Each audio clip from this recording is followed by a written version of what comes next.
So the world got a little crazy and I haven't made any bread. I have one packet of yeast that I'm going to use. I also want to tell you a story of what happened last year on 11/11 of 2023, which actually changed my life. I still find myself very emotional speaking of it.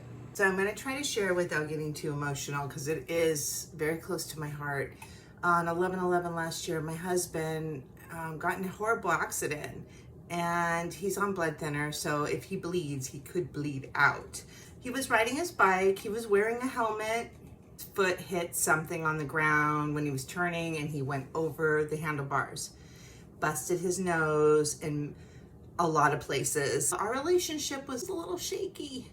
We had gone through a lot of stuff in the previous couple of years. It made me realize that the person I love could be gone. Just like that. After that accident, finances were tough. We had medical bills. We are saving our house. We had a lot of financial difficulty after the pandemic. Bread was expensive and I was like, okay, that's something I can make. I can make bread. I can eliminate that cost. And it probably is going to cost me a lot less. Well, buying a $5 bag of flour at the time seemed very pricey, and also, you know, $1.50 in yeast.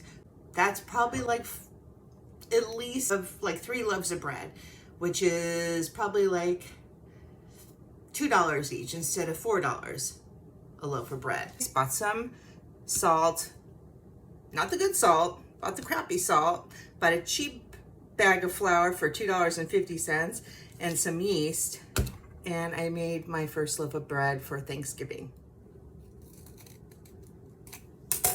Warm water, room temperature water actually. Not too warm because you don't want to kill your yeast. You want it to thrive. And then I take a little coconut sugar. The yeast can thrive. It'll eat the sugar. And then back in the day, before I had fancy Dutch whisk, I used the end of a spoon, a bamboo spoon, and I just stirred it up. Just like that. Just gonna let that sit there.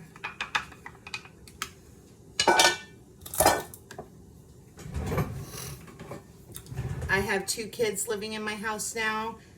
I have a daughter and now I have a bonus son, so we are eating a lot more bread and I ran out, so I have to make yeast bread or I have to wait till tomorrow.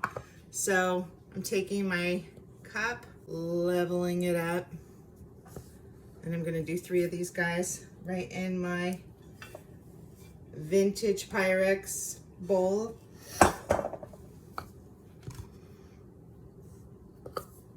Two.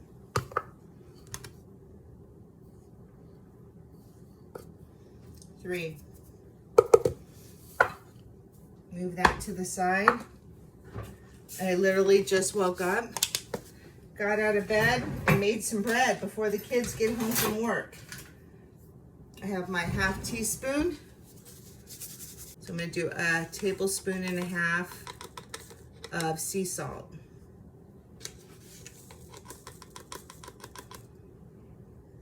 Okay, and then simply whisk that around if I had a whisk. I'm not using a whisk because I'm just using one utensil because that's all I used in the beginning. And I'm telling you, it's so easy to make bread. We've forgotten the basics. We've forgotten how easy it is. So I've got my salt, my flour. Now I am using organic all-purpose flour from Good and Gather, Target. That's what I like. It works for me. I haven't had any problems with it, but everybody has their own choice. You can use an expensive flour. You can use a very inexpensive. I think Target has one that's not organic for $2.49, which is what I started with because we did not have the money to buy organic at the time. Sometimes I wonder if I still do, but I make different choices because I feel like it's important for me, at least. And so then all I do is I'm just gonna stir this up a little bit and pour it into my flour and salt combination using the same end of the spoon, just going to make a shaggy dough, just like I would with sourdough. Now the difference with sourdough is not using a yeast, using a natural wild yeast with natural healthy bacteria, lactobacillus, which is great for your gut and your health in general. I feel like I haven't gotten a cold in like at least a year. I have not been sick. Yes, I work from home, but I do go to the grocery store, and I have family members in my home who work with the public, and they're all eating like I am, and they are all very healthy. Today is 11/11, so I thought, what better way than to teach people on 11/11 how easy it is to be self-sufficient in a world where we are uncertain. We still have some control. We don't have to give it all away. We don't have to live in fear. We have choices on how we spend our money. We have choices on how we prepare our food. You don't have to buy into what we have in front of us, what the world has become. You can create your own world in your own home. I'm gonna gather her into a little ball.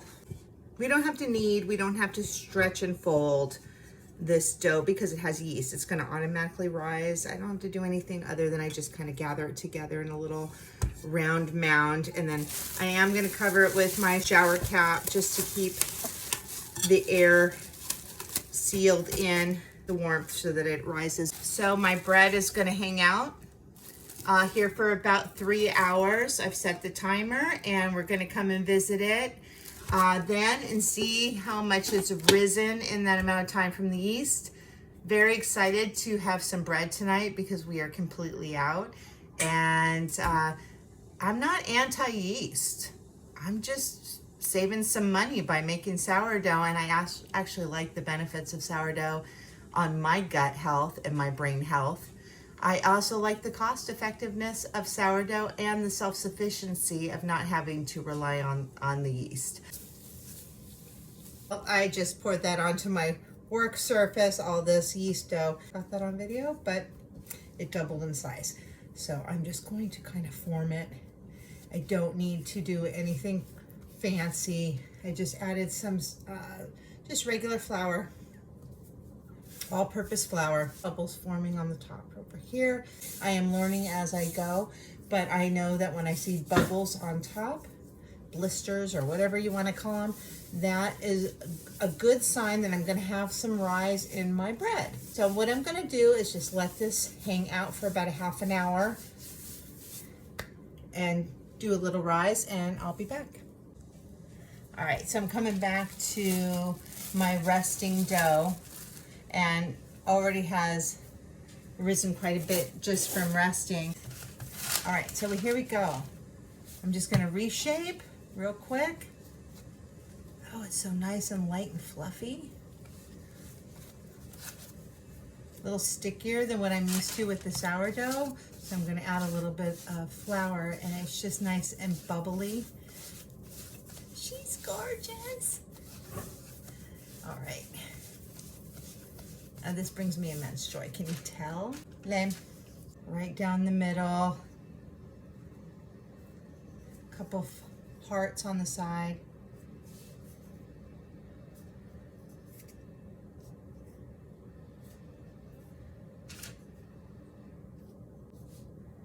Sending everybody so much love. Hearts mean a lot to me. It's my sign and symbol that my ancestors are taking care of me. All right, here we go. Beautiful. So put this on a little bit of parchment paper. And I want you to know, I do use parchment paper. I'm looking to get away from it. So if anybody has any suggestions on what they use to get away from using as much parchment paper, but I do reuse my pieces that I put in my steel Dutch oven here. So I'm gonna get my scoop, put it on my parchment, bring my Dutch oven over and pop her in.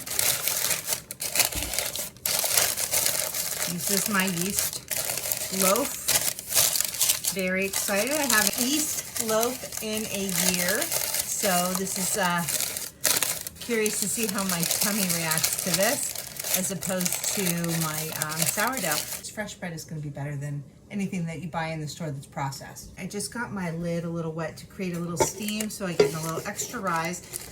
Put my top on. I put her in the oven at 365 degrees for about a half an hour.